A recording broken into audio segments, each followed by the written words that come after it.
ओम नमो भगवते वासुदेवाय.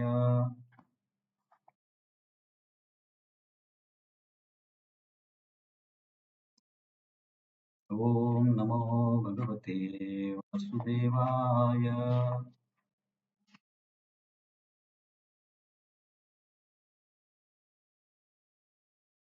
ओम नमो भगवते वासुदेवाय.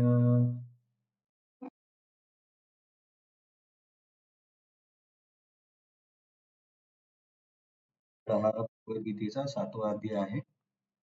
याला नाव आहे ज्ञान विज्ञान योग किंवा भगवत ज्ञान. तर या अध्यायाचा आणि मागच्या अध्यायाचा संबंध असा आहे की 6व्या अध्यायाच्या शेवटी 6व्या अध्यायापर्यंत भगवंतांनी इतर मार्गांचं वर्णन केलं. निष्काम कर्मयोग, ज्ञानयोग आणि अष्टांग योग. आणि या तिन्ही मार्गाच्या साहाय्याने पण मोक्षप्राप्ती होऊ शकते असं सांगितलं. आणि 6व्या अध्यायाच्या शेवटच्या श्लोकात भक्ती योगाचा मार्ग आणि भक्ती करणारा योगी म्हणजे भक्ती योगी किंवा भक्त हे सर्वात श्रेष्ठ आहेत असं त्यांनी स्पष्ट केलं ना. 6व्या अध्यायाच्या शेवटच्या श्लोकात योगिनाम अपि सर्वेषां मद्गतेन अंतरात्मना श्रद्धावान भजते यो मां समे युक्त तमो मता. तर आपण श्लोक पाठ करण्यासाठी चर्चा केली होती. कोणी केला पाठ?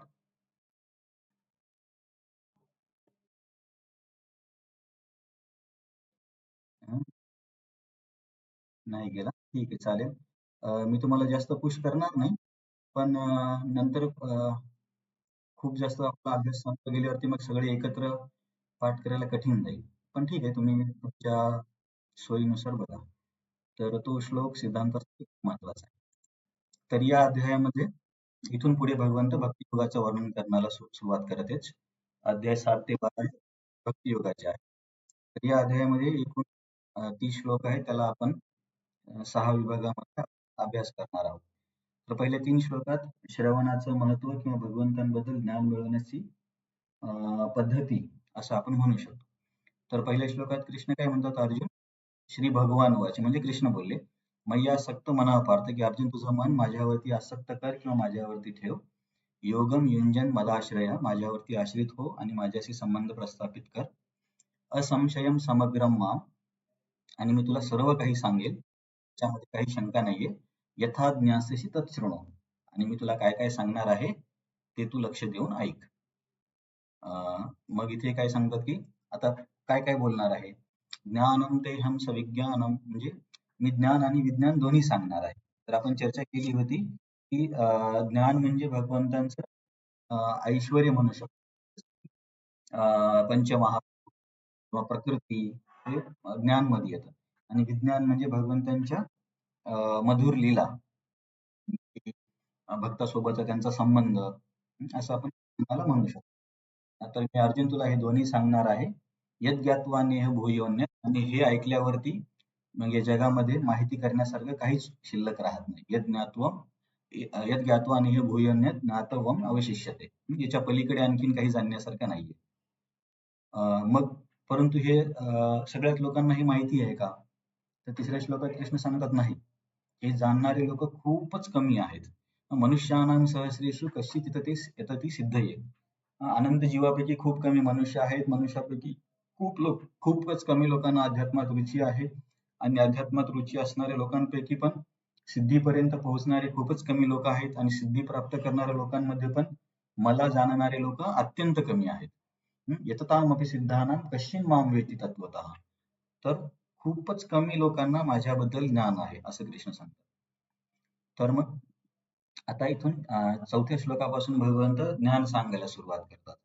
तर ज्ञान या शब्दाने कन्फ्युज होऊ नका. कधी तुम्हाला मी बोललो की संस्कृतमध्ये कसे की संदर्भानुसार अर्थ बदलतात. तर कधी आपण ज्ञानाला ज्ञान योगासाठी पण ज्ञान म्हणतात, किंवा आपले शालेय जे शिक्षण आहे त्याला पण ज्ञान शब्द वापरतात. तर इथे पण भगवंत ज्ञान म्हणतायत. तर संदर्भानुसार अर्थ समजावा लागेल.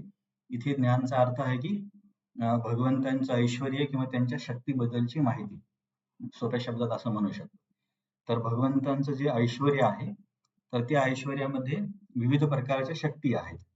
तर एक शक्ती आहे बहिरंग शक्ती, दुसरी आहे तटस्थ शक्ती, आणि तिसरी आहे अंतरंग शक्ती. तर तटस्थ शक्ती म्हणजे जीवात्मे, जे आपण सर्व आहोत. आणि बहिरंग शक्तीमध्ये अचेतन पदार्थ.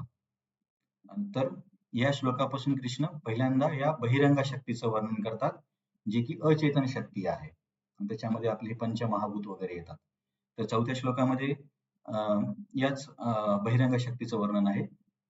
तर त्याच्यामध्ये भगवंतांनी काय केलं, भूमी, रापो, अनल, वायू आणि खम हे पंचमहाभूत सांगितले. भूमी, पाणी, वायू, अनल म्हणजे अग्नी, वायू आणि खम म्हणजे आकाश. हे पंचमहाभूत आहेत. आणि मनोबुद्धी एवच, मनोबुद्धी अहंकार हे तीन सूक्ष्म शरीराचे भाग, मन, बुद्धी, अहंकार. इति यम्य भिन्ना प्रकृती अष्टधा.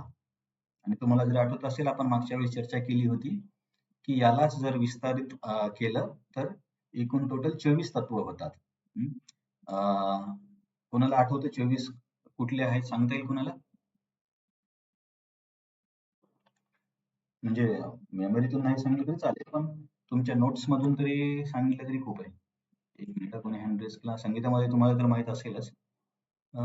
तुम्ही थोडस ना एफर्ट करा, कारण आता तुम्ही सगळे एवढे एज्युकेटेड आहात, जॉब मिळवण्यासाठी किंवा पास होण्यासाठी एफर्ट तर टाकलेच ना. तेव्हा आपण किती अभ्यास केला, त्याचा 10% जरी इथे एफर्ट टाकले तरी येऊन जाईल. वैशाली मातेचे सांगा तुम्ही. हा, ओके. ज्ञानेंद्रियासोबत दुसरे पण सांगा ना. ज्ञानेंद्रियांसोबत दुसरे सांगा. 5 ज्ञानेंद्रिय, आणखीन 5 दुसरे कुठली इंद्रिय असतात? हा, 5 ज्ञानेंद्रिय, 5 कर्मेंद्रिय, 10 झाले. 5 पंचमहाभूत आणि 5 त्यांचे तन्मात्रा. आणि त्याच्यानंतर मग वेगवेगळ्या पद्धतीने वेगवेगळं केलं जातं बघा याच्यामध्ये. हे 5 स्थूल तत्वे, हे मला तर इंग्लिशच्या मराठीमध्ये एक्झॅक्ट शब्द नाही आले. 5 स्थूल तत्वे, नंतर 5 त्याचे तन्मात्रा असं म्हणतात ते. हे जे गंध, रस, चव, स्पर्श, रूप आणि ध्वनी. कर्मेंद्रिय, ज्ञानेंद्रिय 5 झाले. 10 आणि 10 20. आणि बुद्धी, अहंकार आणि प्रधान, याच्यामध्ये मन एक राहिलं. मन, बुद्धी, अहंकार आणि प्रधान हे 4 झाले 24. तर आपण अशी चर्चा केली होती की आधुनिक विज्ञान तर याच्यापैकी फक्त स्थूल पदार्थांचाच अभ्यास करतात. आता कुठलंही विज्ञान असू द्या, इंजिनिअरिंग, मेडिकल किंवा मिलिटरी, याच्यामध्ये हा भूमी, जल, अग्नी, वायू याच्यावरती चालू असतं. सूक्ष्म मन बुद्धीवरती विज्ञानाकडे जास्त अभ्यास नाहीये. आणि सांख्यवाले पण, जे सांख्य तत्वज्ञानाचे आहेत, ते पण फक्त या 24 तत्वाचाच अभ्यास करतात. परंतु त्या नास्तिक सांख्यवाले, परंतु आपल्या वैष्णव सिद्धांतामध्ये किंवा आस्तिक तत्वज्ञानामध्ये अं, आत्मा आणि परमात्मा हे 2 तत्व आणखीन अभ्यासले जातात. म्हणून एकूण 26 तत्व होतात. तर 8 जे भगवंतांनी तत्व सांगितली, 8चा विस्तार करून 24 कसे आहेत ते आपण बघितलं. आणि 2 जर तत्व आणखीन ऍड केले तर 26 होतात. परंतु वेगवेगळ्या पद्धतींच्या, वेगवेगळ्या संतांच्या ज्या परंपरा आहेत, तर त्यांनी या तत्वाला वेगवेगळ्या गटात विभागणी केली आहे. जर तुम्ही भागवतामध्ये गुणांचा एक अध्याय आहे उद्धव गीतेत, तर तिथे काही काही आचार्यांनी, किंवा आचार्यांनी म्हणण्यापेक्षा त्यांच्या परंपरेत हे सगळ्या तत्वाला 5 तत्व म्हणून म्हणतात, कुणी 14 म्हणतं, कुणी 11 म्हणतात. तर सगळे तेवढेच आहेत, परंतु मोजण्याची पद्धत वेगळी आहे. आता इथे भगवंतांनी 8 सांगितले, तर काही फक्त 8च म्हणतात, म्हणजे याच्यापेक्षा डिटेलमध्ये जात नाही. आणि आपण आता 24 पण बघितले, तर केवळ कशा पद्धतीने त्यांची गणना केली जाते याच्यामध्ये नंबर मागे पुढे होऊ शकतो, परंतु सर्वांचा अभ्यास हाच आहे. तर इथे आपण काय बघितलं, की भगवंत इथे भगवंत अर्जुनाला ज्ञान सांगत आहेत. ज्ञान म्हणजे त्यांच्या ऐश्वर्याचं वर्णन करतायत. ऐश्वर्याचं वर्णन म्हणजे त्यांच्या शक्तीबद्दल सांगतायत. तर शक्ती 3 प्रकारच्या आहेत. बहिरंगा, तटस्थ आणि अंतरंगा. तर या मागच्या श्लोकामध्ये बहिरंगा शक्तीचं वर्णन केलं. बहिरंगा म्हणजे आपण असं म्हणू, बाहेरची, बाहेरचीच लक्षात ठेवण्यासाठी बहिरंगा म्हणजे बाह्य शक्ती. तर ही अचेतन शक्ती आहे. जसं की दगड, माती, पाणी याच्यामध्ये काही प्राण, प्राण म्हणण्यापेक्षा असं जीव नसते, चेतना नसते. तर त्या शक्तीचं वर्णन केलं. आता या श्लोक नंबर 5 मध्ये भगवंत तटस्थ शक्तीचं वर्णन करतील. तटस्थ शक्ती म्हणजे आपण सर्व जीवात्मे. तर या श्लोकाचा आपण गायन करून अभ्यास करण्याचा प्रयत्न करू. अपरेयम इतस्त्वन्याम्,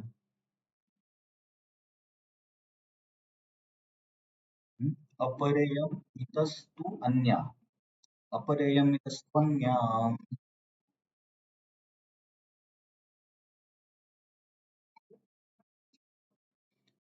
प्रकृतिं विद्धि मे पराम्।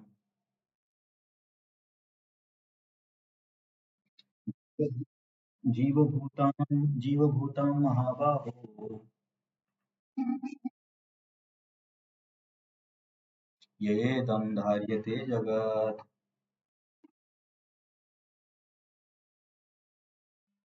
चर्चा काय चालू आहे तुम्हाला आता मी सांगितले की इथे भगवंत तटस्थ शक्तीचं वर्णन करतात. तटस्थ शक्ती म्हणजे जीवशक्ती. तर जीवशक्तीमध्ये आपण आहोत. तर जर तुम्ही शब्दांकडे लक्ष दिलं की कृष्ण काय म्हणतात की अपरा इयम इतस्तु अन्यान, म्हणजे ही जे मी बोललो तुला अर्जुन श्लोक नंबर 4 मध्ये ज्या शक्तीबद्दल बोललो ती अपरा शक्ती आहे. अपरा म्हणजे कनिष्ठ दर्जाची. बघा तुम्ही जर शब्दांच्या अर्थाकडे बघितलं, अपरा म्हणजे कनिष्ठ किंवा अपरा असं दिलं त्यांनी. तर अपरा म्हणजे दुय्यम दर्जाची शक्ती. तर या शक्तीला कनिष्ठ का म्हटलंय? कारण ती अचेतन आहे. म्हणून तिला कनिष्ठ दर्जाची म्हटलंय. अपरेयम इतस्तु अन्य, परंतु या कनिष्ठ दर्जाच्या शक्तीपेक्षा आणखीन एक वेगळी शक्ती आहे माझी. ती कोण आहे? प्रकृतीम विद्धी मे पराम. विद्धी म्हणजे जाणून घे. तर या अपरा शक्तीपेक्षा दुसरी माझी प्रकृती किंवा एक शक्ती आहे. विधी अर्जुन तू तिला जाणून घे. आणि ती कशी आहे? ती पराम आहे. बघा अपरा आणि परा म्हणजे विरुद्धार्थी शब्द आहेत. जर अपरा कनिष्ठ असेल तर परा म्हणजे उच्च किंवा श्रेष्ठ. तर ही जी उच्च किंवा श्रेष्ठ शक्ती कुठली आहे? ती जीवशक्ती आहे, सर्व जीवात्मे. तर ही उच्च का आहे? कारण ही शक्ती चेतन आहे. तर आपण या स्थूल पदार्थांमध्ये बदल घडवून आणू शकतो. म्हणजे की दगड, माती यांना एकत्र करून एखादी नवीन काही वस्तू तयार करणं. तर हे जीवशक्तीला शक्य आहे. पण दगड, माती आपोआप एकत्र येऊन काही बनवू नाही शकत. किंवा सगळे दगड, माती येऊन मनुष्याच्या मागे नाही लागू शकत. कारण त्यांच्यामध्ये चेतनाच नाहीये. म्हणून आपल्याकडे ही चेतना आहे. त्यामुळे कृष्ण या जीवशक्तीला या बहिरंग शक्तीपेक्षा श्रेष्ठ शक्ती आहे असं इथे सांगताय. तुम्हाला आता ह्याचा अर्थ समजला असेल, सोपा आहे. अपरयम इतस्तु अन्यम, की अर्जुन मी ज्या अपरा शक्तीबद्दल बोललो, हिच्यापेक्षा तू अन्य एक दुसरी माझी शक्ती आहे. आणि ती कशी आहे? प्रकृती माझी शक्ती कशी आहे? विद्धी, विद्धी म्हणजे जाणून घे. कशी आहे? ती पराम आहे. ही अपरा आहे आणि ती परा आहे. म्हणजे ही कनिष्ठ आहे आणि ती श्रेष्ठ आहे. आणि कोण आहे ती शक्ती? जीवभूतां महाबाहो. हे महाबाहू अर्जुना, ती शक्ती कोण आहे? जीवभूत आहे. जीवभूत म्हणजे जीवात्मे किंवा आपण सर्व. आणि मग ही शक्ती काय करते? ययेदम धार्यते जगत. ही जी जीवशक्ती आहे या भौतिक प्रकृतीचा किंवा भौतिक शक्तीचा उपभोग घेते. आता आपणच हे सगळे पदार्थ वापरतो ना. हवा, पाणी किंवा आपले खाद्यपदार्थ, कपडे हे सगळं अचेतन आहे किंवा बहिरंग शक्तीचे पासून बनलेले आहेत आणि त्याचा आपण उपयोग करतो. म्हणून आपण उपयोग करणारा असल्यामुळे आपल्याला त्या शक्तीपेक्षा श्रेष्ठ मानण्यात आले. तर हे शब्दाचा अर्थ सोपा आहे. तर अर्जुन, माझ्या या कनिष्ठ शक्तीपेक्षा एक श्रेष्ठ शक्ती आहे आणि ते जीवभूत आहेत आणि ते लोक या भौतिक शक्तीचा किंवा या भौतिक साधनांचा उपभोग घेतात. म्हणजे आपण सर्व जीवात्मे. तर काही मुद्दे बघूया. या भिन्न किंवा भिन्न बहिरंग शक्तीला भिन्न शक्ती पण म्हणतात, निम्न प्रकृती पण म्हणतात. हे समानार्थी शब्द आहेत. भिन्न, निम्न प्रकृती शक्ती पेक्षा एक श्रेष्ठ प्रकृती आहे आणि ती म्हणजे जीवशक्ती. परंतु जीवशक्ती सर्वश्रेष्ठ नाही हा, हे लक्षात ठेवा. बहिरंग शक्तीपेक्षा ती श्रेष्ठ आहे, परंतु सर्वश्रेष्ठ नाही. कारण एक अंतरंग शक्ती पण आहे, ज्याच्यामध्ये भगवंतांचे पारिषद किंवा आध्यात्मिक जगत येतं. ती सर्वश्रेष्ठ शक्ती आहे. परंतु आपण बहिरंग शक्तीपेक्षा श्रेष्ठ आहोत. म्हणून आपल्याला तटस्थ असा शब्द वापरलाय. तटस्थ म्हणजे दोन्हीच्या मध्ये. आपण म्हणतो ना तट आहे किंवा किनारा. किनारा म्हणजे अशी जागा की जिथे एका साईडला पाणी आहे आणि दुसऱ्या साईडला जमीन आहे. तसं आपण मध्ये आहोत, की एका साईडला अचेतन जड प्रकृती आहे आणि दुसऱ्या साईडला भगवंतांची अंतरंग शक्ती आहे. तर आपण या मध्य भाग असल्यामुळे जरी आपण बहिरंग शक्तीपेक्षा श्रेष्ठ असलो, परंतु आपण सर्वश्रेष्ठ नाही आहोत. हे जरा जास्त किचकट होईल, इकडे नको जायला. तर काय प्रश्न आहे? येस प्रभूजी.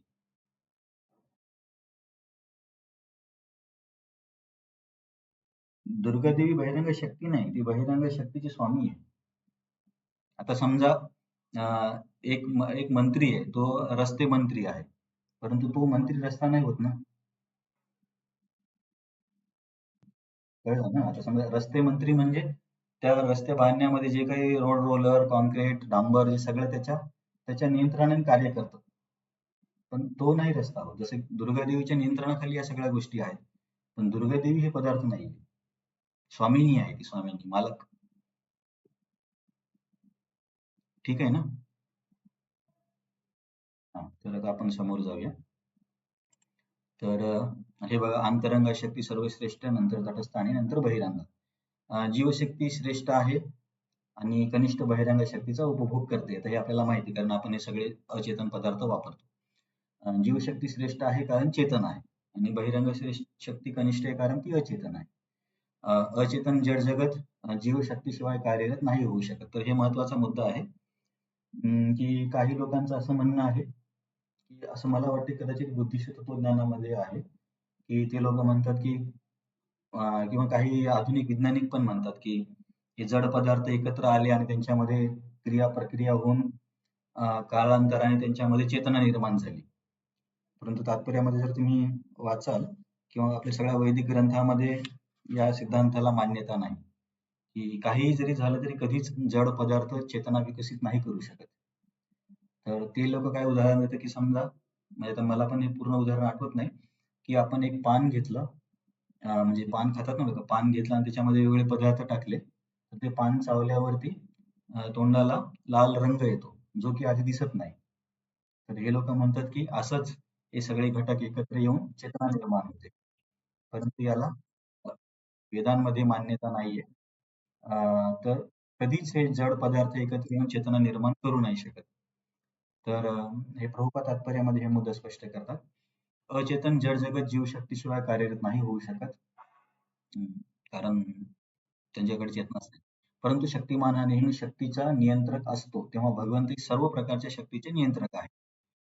म्हणजे अ, आपण सर्व भगवंतांच्या शक्ती आहोत, परंतु असं कधीच होणार नाही, की जीवात्मा किंवा बहिरंग शक्ती ही अ, अ, भगवंतांपेक्षा श्रेष्ठ झाली किंवा भगवंतांवरती नियंत्रण करायला लागली. अ, असं कधीच होणार नाही. हे पण महत्वाची गोष्ट आहे. काही तत्वज्ञानामध्ये असं सांगितलं जातं, की काही साधनेनंतर ही जीवशक्तीच ईश्वर बनून जाते. पण गीता आणि भागवतामध्ये याला मान्यता नाहीये. कुठल्या स्थितीमध्ये शक्ती ही शक्तिमानपेक्षा श्रेष्ठ नाही होऊ शकत. नेहमी शक्तिमान हा शक्तीचा उपयोग करतो. तर जीव आणि भगवंत एक आहे, त्याला गीतेला मान्यता नाही आहे सिद्धांताला. तर हा झाला आपला श्लोक नंबर 5. याच्यामध्ये कोणाला काही प्रश्न होता? तसा सोपा श्लोक आहे, ज्याच्यामध्ये जास्त काही कठीण नाहीये. फक्त 2-3च मुद्दे लक्षात ठेवायचे, की तटस्थ म्हणजे काय, बहिरंग म्हणजे काय आणि अंतरंग म्हणजे काय. तटस्थ का कनिष्ठ आहे कारण अचेतन आहे. सॉरी, बहिरंग का कनिष्ठ आहे कारण अचेतन आहे. तटस्थ का श्रेष्ठ आहे कारण त्याच्यामध्ये चेतना आहे. आणि बहिरंग शक्ती कधी स्वतःहून काही करू शकत नाही. तिच्यामध्ये बदल घडवण्यासाठी तटस्थ शक्तीचा हस्तक्षेप लागतोच. आणि ह्या सर्व शक्ती ह्या भगवंतांच्या अधीन आहेत. कुठल्या स्थितीमध्ये शक्ती ही शक्तिमानापेक्षा श्रेष्ठ होऊ नाही शकत. हे 2-3 मुद्दे महत्वाचे आहेत. तर प्रभुपादांच्या तात्पर्यामध्ये तुम्ही वाचून घेतलं तर आणखीन तुम्हाला काही मुद्दे स्पष्ट होतील. मला माहिती आहे तुम्ही सर्व खूप बिझी आहात, तरी सुद्धा साइड बाय साइड आपण काही एका वेळी जास्त श्लोक तर बघत नाहीये. वाचन करत राहा म्हणजे तुम्हाला सवय होईल. याच्यामध्ये या अध्यायामध्ये 3 नंबरचा श्लोक पण खूप महत्वाचा आहे. तो जरी शक्य झाला तरी पाठ करा, की भक्ती आणि हे किती दुर्मिळ आहे हे सांगणारा श्लोक होता. तर ठीक आहे, आपण एक आणखीन श्लोक बघून मग थांबूया. श्लोक नंबर 6. एतद्योनीनि भूतानि सर्वाणि उपधारय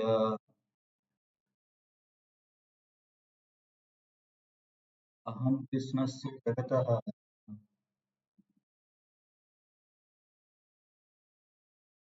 प्रभव प्रलयस्तथा.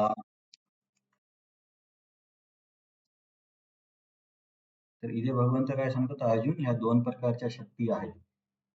आता फक्त हँड रेज करा, कोण सांगेल कुठल्या 2 प्रकारच्या शक्ती भगवंतांनी सांगितल्या? फक्त हँड रेज करा. आता आपण आता जी चर्चा केली मागच्या श्लोकामध्ये कुठल्या 2 शक्ती सांगितल्या भगवंतांनी? म्हणजे नाही टेक्निकल शब्द आले तरी चालेल. सोपे शब्द सांगले तरी काही हरकत नाही. पण कुठल्या कुठल्या शक्ती सांगितल्या? दिव्या माताजी तुम्ही सांगता का? हँड रेज केला होता तुम्ही. अरे तुम्ही तर एकदम संस्कृत शब्द वापरले. तर ठीक आहे. परा अपरा पण म्हणू शकतो. परा कोण आहे? अपरा कोण आहे?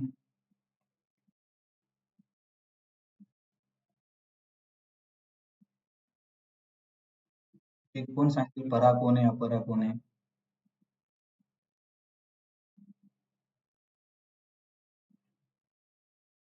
सांगा सावंत सर. हां, हां. तटस्थ म्हणजे जीवशक्ती. हां, अपरा म्हणजे कनिष्ठ. हे लक्षात ठेवा ते.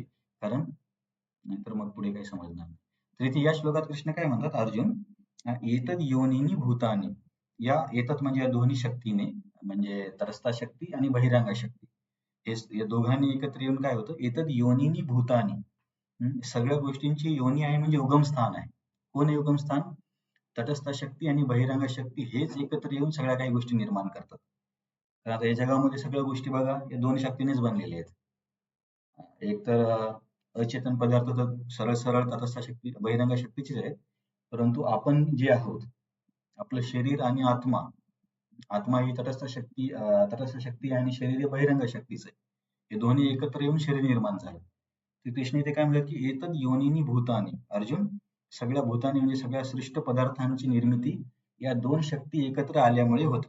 सर्वांनीती उपधार आहे हे समजून घे. या दोन शक्ती एकत्र येतात आणि सगळे काही या सृष्टीमधल्या गोष्टी निर्माण व्हायला लागतात. आणि मग मी कोण आहे? अहम कृष्णस्य जगतः प्रभव प्रलयस्तथा. परंतु जे काही मग ह्या दोन्ही शक्ती आहेत किंवा जे काही या जगतामध्ये घडतं, भौतिक आणि आध्यात्मिक त्या सगळ्यांचा उत्पत्तीकर्ता आणि प्रलयकर्ता मीच आहे. म्हणजे इथे हे पण समजतं की जरी या दोन शक्तींनी काहीही केलं तरी शेवटी सुप्रीम कंट्रोल हा कृष्णाकडेच आहे. कृष्ण काय म्हणतात की या दोन्ही एकत्र येऊन इथे सृष्ट पदार्थ निर्माण करतात. परंतु या दोन्हीची उत्पत्ती आणि प्रलय मीच करतो.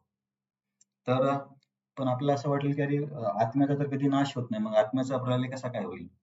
तर आत्म्याचा प्रलय म्हणजे जेव्हा सृष्टीचा प्रलय केला जातो तेव्हा हे सगळे जे पदार्थ आहेत भूमी, अग्नी, वायू, आकाश हे सगळे तत्व हे महाविष्णूच्या शरीरात प्रवेश करतात आणि जे आपण जीवात्मे आहोत ते पण महाविष्णूच्या शरीरात प्रवेश करतात. तर आत्मा नष्ट होत नाही, फक्त त्यांच्या शरीरात प्रवेश करतो आणि पुन्हा जेव्हा सृष्टीचं सृजन होतं तेव्हा परत त्यांना दुसऱ्या ब्रह्मांडामध्ये स्थान दिलं जातं. तर इथे प्रभव आणि प्रलय. प्रभय म्हणजे जन्म देणे किंवा सुरुवात करणे आणि प्रलय म्हणजे नष्ट करणे. तर कृष्ण म्हणतात की हे दोघं एकत्र येऊन निर्मिती करतात, परंतु या दोघींचं उत्पत्तीकर्ता आणि प्रलयकर्ता मी आहे. हा पण श्लोक सोपाच आहे. या जगात सर्व काही या दोन शक्तीपासून उगम पावते, परंतु भगवंत सर्वांचे आदी आणि अंत आहेत.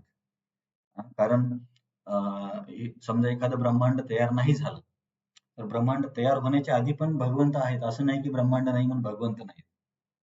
तर भगवंतांचं अस्तित्व हे चिरकाल आहे. आता हे ब्रह्मांड तर तयार होत राहतात, नष्ट होत राहतात, एका मागोमाग एक. तर परंतु भगवंत त्यांचं अस्तित्व याच्या आधी पण आहे, मध्ये पण आहे, नंतर पण आहे. जसं की भागवतामध्ये एक श्लोक येतो, अहमेवा समेवाग्रे नान्यद् यतसत् परम पश्चादहम एतश्च योग स्वस्मित सहम. की अर्जुन नाही तिथे भगवंत ब्रह्माजींना सांगतात की या सृष्टीच्या आधी, मध्ये आणि अंताच्या नंतर माझं अस्तित्व असतं. तर तिथे भगवंतापासूनच जसं की भगवंतांचं एक जे विस्तारित रूप आहे महाविष्णू यांच्या शरीरातून जे ब्रह्मांड बाहेर येतात. जसं मी तुम्हाला मागच्या वेळेस बोललो की त्याच्यामध्ये काळाचा प्रवेश होतो, जीवशक्तीचा प्रवेश होतो, मग त्या पुढच्या घटना घडायला लागतात. प्रकृती पण निर्माता आहे पण दुय्यम. कारण प्रकृती म्हणजे इथे आपण प्रकृतीची स्वामिनी म्हणू शकतो. इथे दुर्गादेवी हा शब्द वापरला तरी चालेल. त्या निर्मितीमध्ये त्यांचा पण रोल आहे, पण सेकंडरी रोल आहे. म्हणजे जसं की ब्रह्माजींना पण कर्ता म्हटलं जातं. पण जर तुम्ही भागवत आणि वैदिक ग्रंथांचा अभ्यास केला तर असं कळेल की ब्रह्माजी सेकंडरी क्रिएटर आहे. जसं की समजा एखाद्या व्यक्तीने घरी पीठ आणून दिलं, पाणी आणून दिलं, मीठ आणून दिलं, सगळे गॅस आणून दिला आणि सर्व काही करून दिलं. आणि मग जी दुसरी व्यक्ती त्या पिठाला पाण्याला एकत्र बनवून त्याच्यापासून चपाती बनवेल. तर ब्रह्माजीचं काम हे दुसऱ्या व्यक्तीसारखं आहे. परंतु भगवंतांचं काम त्या पहिल्या व्यक्तीसारखे की सगळे संसाधनं, बेसिक संसाधनं भगवंत निर्माण करतात. म्हणून भगवंत जे निर्मिती करतात त्याला सर्ग म्हणतात. सर्ग म्हणजे प्राथमिक निर्मिती. आणि ब्रह्माजी निर्मिती करतात त्यांना विसर्ग म्हणतात. तर हे समोर कधी आलं तर आपण अधिक विस्तारामध्ये बघूया. पण सध्या एवढं लक्षात ठेवा, जरी ब्रह्माजी कर्ता आहेत, परंतु ते प्राथमिक कर्ता नाहीयेत. मेन जे बेसिक गोष्टी आहेत ते भगवंत निर्माण करतात. इथे मी अग्नी उष्णताचं उदाहरण दिले. भगवंत उगम आहेत, दोन्ही शक्तींचे, दोन्ही शक्ती त्यांच्यापासून येतात आणि भगवंत अंत आहेत कारण प्रलयामध्ये सर्व काही त्यांच्या शरीरामध्ये समाविष्ट होतं. आणि दिव्य चेतनेशिवाय शरीर सुद्धा वाढू नाही शकत. तर इथे प्रभुपाद तात्पर्यामध्ये एक तर्क देतात की आपण असं बघतो की एखाद्या लहान मुलाचे शरीर हळूहळू मोठं व्हायला लागतं जसा जसा काळ जातो. तर का शरीर मोठं व्हायला लागतं? कारण त्या शरीरामध्ये चेतना आहे. समजा कधी कधी असं पण बघायला मिळते, कधी कधी समजा एखाद्या मुलाचा मृत्यू झाला तर त्या शरीरातून जेव्हा ती चेतना निघून जाते त्याच्यानंतर किती जरी काही जरी प्रयोग केले तरी ते शरीर वाढत नाही. तर याचा अर्थ असा होतो की एक काहीतरी शक्ती आहे की जे या सगळ्या जड पदार्थांना एकत्र आणून त्या शरीराला वाढवते. तर प्रभुपाद याच्यावरून काय सांगतात की आपल्या अनुभवामध्ये एक लहान मुलाचं शरीर पण आत्म्याच्या उपस्थितीशिवाय वाढू शकत नाही. तर हे भौतिक जगत कुठली शक्ती नसताना आपोआप वाढते असं कसं काय म्हणू शकतो आपण? तर हे भौतिक जगताला वाढवणारे हे आहेत आपण म्हणू शकतो यांना हे कोणते क्षीरोदक्षाय विष्णू किंवा भगवंतांचं एक विस्तारित रूप असं म्हणूया किंवा परमात्मा स्वरूप. तर तर्क असा आहे की लहान मुलाचे शरीर पण चेतनेच्या उपस्थितीशिवाय वाढत नाही. तर हे विश्व आपोआप कसं आपोआपच वाढते किंवा आपोआपच तयार होतं हे म्हणणं तर तर्कसंगत वाटत नाही असे प्रभुपाद म्हणतात. बघा तात्पर्यामध्ये प्रभुपादांनी सांगितलंय या भौतिक देहाचा विकास देहामधील चेतन शक्तीच्या उपस्थितीमुळे होतो. लहान मूल हे बाळपणापासून कौमार्य अवस्थेत आणि कौमार अवस्थेतून तारुण्य अवस्थेत जाते. कारण त्या ठिकाणी पराशक्ती किंवा तटस्थ शक्ती किंवा जीवशक्ती अर्थात जीवात्मा उपस्थित असतो. त्याचप्रमाणे विराट विश्वाच्या संपूर्ण सृष्टीचा विकास परमात्मा श्री विष्णू यांच्या उपस्थितीमुळे होतो. जसं शरीर जीवाच्या उपस्थितीने वाढतं तसंच विश्व पण वाढवण्यासाठी कोणीतरी असलाच पाहिजे असा प्रभुपाद तर्क देऊन सांगतो. विराट ब्रह्मांडाच्या निर्मितीस विराट आत्मा म्हणजेच परमात्मा कारणीभूत असतो. भगवान श्रीकृष्ण हेच सूक्ष्म जीव आणि परमात्म्याचे कारण आहेत. म्हणून ते सर्व कारणांचे कारण आहेत आणि याला उपनिषदामध्ये नित्यो नित्यानाम चेतनस चेतनानाम असं म्हटलं जातं. नित्यो नित्यानाम चेतन चेतनानाम हा जो श्लोक आहे ना हा खूप ठिकाणी तुम्हाला परत परत परत परत येईल. तर हा उपनिषदामधला एक कठोपनिषद मधला श्लोक आहे. तर हे सांगतं की सगळ्या नित्यांना सांभाळणारा एक नित्य आहे आणि सगळ्या चेतनांना सांभाळणारा एक चेतन आहे. तर ते भगवंतांबद्दल निर्देश करतो असे इथं आपले आचार्य सांगतात. तर ठीक आहे, नेक्स्ट आपण शनिवारीच करणार आहोत. तर पुढच्या वेळेस श्लोकाच्या वाचनासाठी आपल्याला कमी कमी वेळ लागेल. आता पहिला दिवस होता म्हणून आज थोडासा वेळ गेला.